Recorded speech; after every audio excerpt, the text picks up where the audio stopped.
Everyone, so the trusty old 120 has completed yet another trip travelling around Australia, this time over to WA, about 7,000 k's inside 2 weeks. Giving it a quick clean, the usual compressed air blowout. I don't know what this mess is going on. Bit of a wipe down with the favourite yellow cloth. Seats still looking pretty good at nearly 500,000 k's. Don't get off the side of it and you'll keep that looking good. All that was all done by the people before me. A little bit there, but nothing to worry about. This little armrest thing someone got me actually. You get them off eBay apparently, 20 bucks or something like that. I don't know, have the link for it because I didn't get it. Someone got it for me. If he watches the videos, maybe he can put a link in the comments for people that want. I don't think it's specific to just a 120, just any door trim that, you know, I suppose it's knocking the trim around anyway, or is that from what I did know? I think it might be rubbing on the trim actually, giving it a bit of curry. So there you go, watch the videos.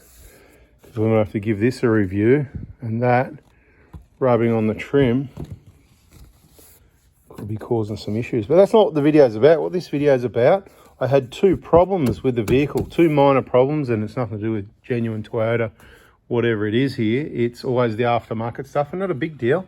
But every trip it seems to be 2 minor problems. I think last time, what was it? The microphone wire cracked up on me, which I got a new microphone there. What are they, 20 or 30 bucks on the Oricom, and the compressor, we did the rebuild. There's a whole playlist there on one of our YouTube channels or both, so check it out. And I'll tell you about the problems we had. The second biggest problem, and that was finally brake lights stopped working. Real easy change on the 120s. Take the 2 10 mils out. You need these special wedge globes. If you get them in the reflection, yeah. I got no shirt on. It's a hot day, you know. It's not ideal, is it? What can you see there? I don't know what you can see, but that wasn't the plan, but I don't really care. So I just don't want to be famous, right? Now, in behind next to here, I better not come around that side. You might get too much reflection here.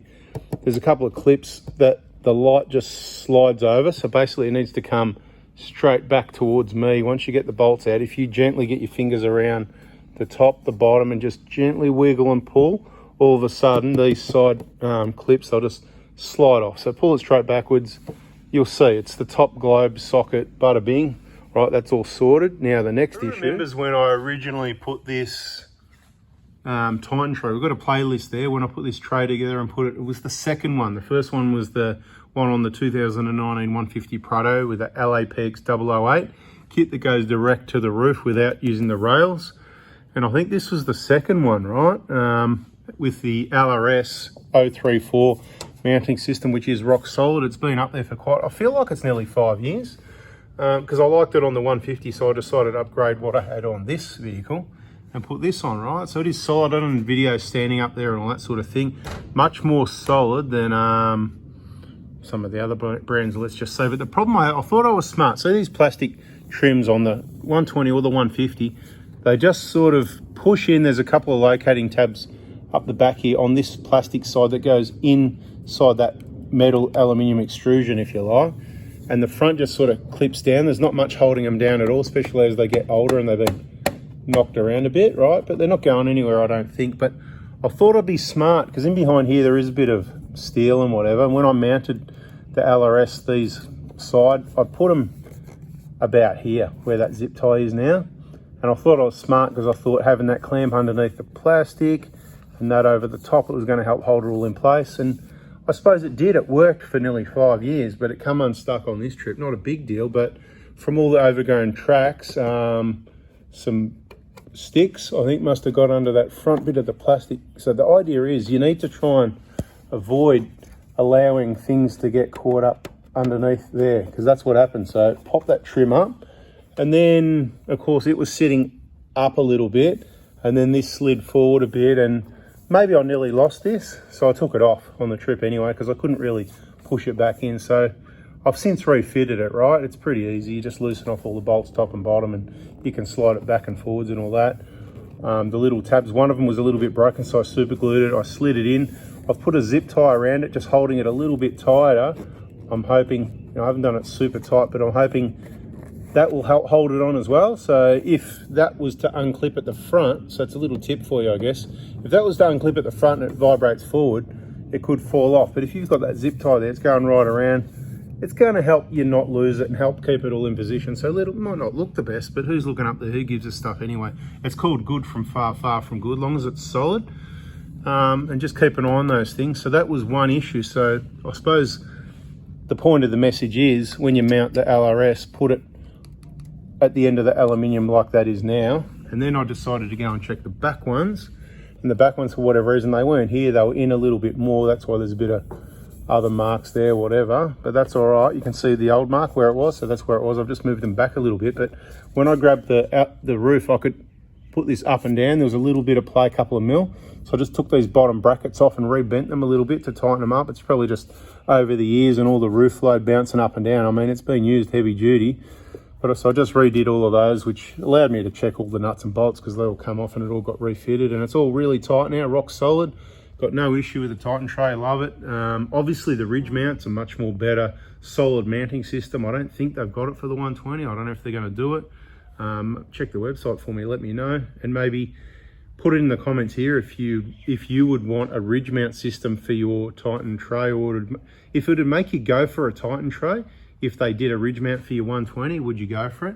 Because if we get enough comments there and enough people together, maybe we can put some weight together to say, hey, we want to get rid of our dodgy old rails here and just put the ridge mount, and bada bing. Have we talked about this before? It feels like deja vu. But anyway, that's the two issues I had on this trip. It's always aftermarket stuff and people that don't do a decent fitment job. That was me this time.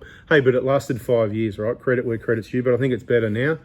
Bada bing, I think that's about it. Everything else worked well. The only other thing I had going on, actually, I don't know how it happened, but one of the clips from the trim here, it was actually pulled off the clip, but I was able to get in there, pull that out, open it up, get the clip out of the door carefully, lift it out, slide it back into the back of the trim and pop it back in without pulling the trim off. So whatever, that's all good. Suppose that was the third thing. And just the test trial on the solo, I'll give you a bit of feedback. I'll probably do a separate video, but just quickly, worked really well. I've got the Red Arc 20 amp, solar regulator there. It plugs into the battery there. Got my spare plug here for the Starlink Mini or wherever else I want to run off that. And I've just got a temporary wire running up over the top. It was temporary, it worked just fine anyway. There it is, still there. Just sitting there, a bit of dirt might have got in this, and I expected that to be gone in no time. But anyway, double-sided tape just holding that plug there, and I can just unplug it there as well. Just leave it there until I want to use it or whatever. But at the moment it's still plugged in, just giving it a crack. But it worked really well. So this regulator regulates it beautifully, of course, but I wasn't sure about other charging systems and that, so I was a bit reluctant to run at the same time as the engine and the alternator, but I've just done it for 7,000 Ks and it works beautifully. So this will be regulating the charge. As soon as you start the car, this goes, oh no, we don't, and it just, pretty well, I think it just sort of goes off, stops putting charge in while you're getting your alternator charge. And then as soon as you switch the car off, you watch the voltage go down to 13, and then you watch it go 13, 1, 2, 3, 4, 5, it goes up again quickly on any of the voltmeters. So this thing, you just leave it connected all the time. It will work. You don't need the $600-700 DC. If you don't want it, you can just use one of these solar regulators. Don't worry about the lights and what they're doing. It's because, there's no sun and bada bing, bada boom. Anyway, it's enough waffle in this video. That's what went wrong with this car. It was a brake light and a roof rack trim on the rail issue. But like I said, it's all rock solid now. Just have a look. Right, can't budge it. Bloody beautiful. Catch you in the next video, people. See ya.